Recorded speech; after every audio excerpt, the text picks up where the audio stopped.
Hey guys, PumpOne Environmental here with you today. Today we're going to go over our field test station and we're going to show you the mechanics and how to operate this thing when you're testing a pump. We're going to go over everything, but we're going to provide you with all three hoses. We're going to provide you with all the connections, everything you need. Before we get started, a big key point that I want to go over here is while we're testing this pump, the whole time we're going to be testing it, we're going to be using compressed air at a very high level because we're going to be testing head pressure, slow fill, that sort of thing. So every time we're inserting this pump and we're making these connections, we're going to want to make sure that this valve, your air valve, is completely shut off.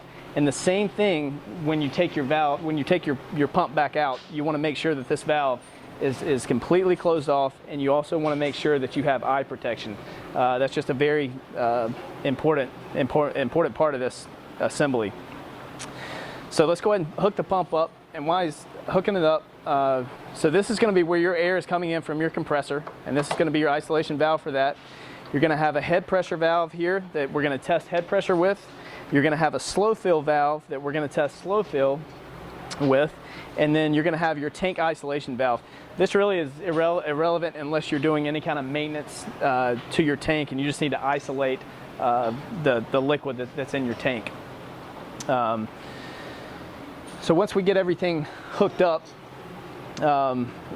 basically what we're gonna run a series of tests here. The first test we're just gonna let it cycle at a normal cycle rate, and once we're cycling, we're gonna perform a head pressure test, in which we'll go over, and then we're gonna perform a slow fill test, and then we're gonna perform a test that we check for leaks in the pump.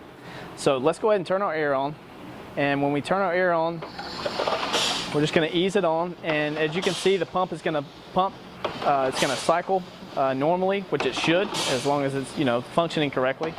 And you can let this pump cycle. You can let it cycle for 30 minutes. You can let it cycle for 30 seconds. That's really irrelevant. You're just looking to make sure that it's functioning. So the first test that we're going to perform is going to be our head pressure test.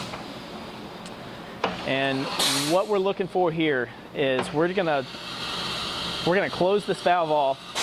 And what we have coming in from our compressor right now is about 100 psi.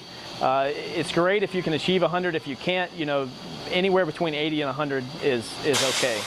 But so we've got 100 here, and what we're looking for, we want to close this valve off to where we can meet our 100 psi on our head pressure, and we can have a 20-second fill time on the actual discharge or on the cycle.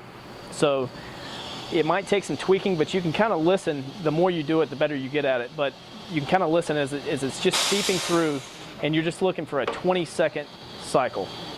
And once you achieve that 20-second cycle, we can open it back up, and we know that that our pump is passed, and it's cycling every 20 seconds as it should.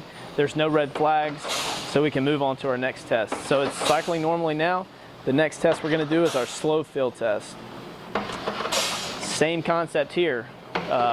We're gonna close our slow fill valve off, and what we're looking for, it's going to pump everything that's in the pipe. It's going to pump it down, and once it gets it down, then we're going to start simulating a slow fill.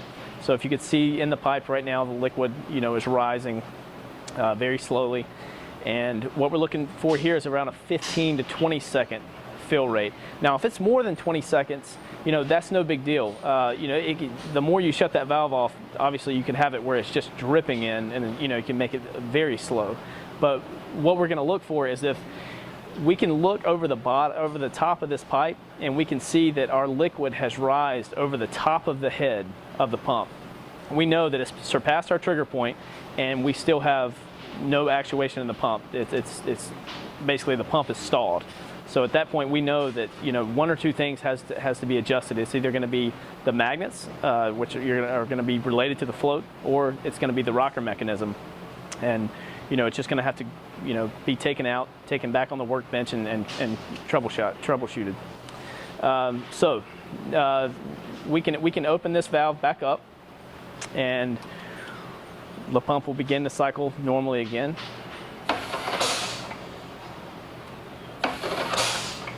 And then our next test, what we're going to test for is going to be our just deadhead the pump. And what we're looking for here is if we can look over the top of this pump when it's completely full, and we can see if there's any air bubbles that are coming in from the pump.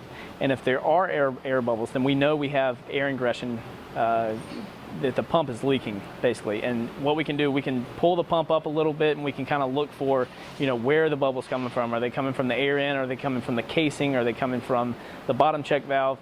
And that's going to be sort of, back to troubleshooting, back to the workbench. But as far as functionality of the test station, that's pretty much all there is to it. Feel free to give us a call if you have any questions. Visit our website. We're going to have some cut sheets on this thing, and as well as some documents going over everything that we've went over in this video. So thanks for watching, guys.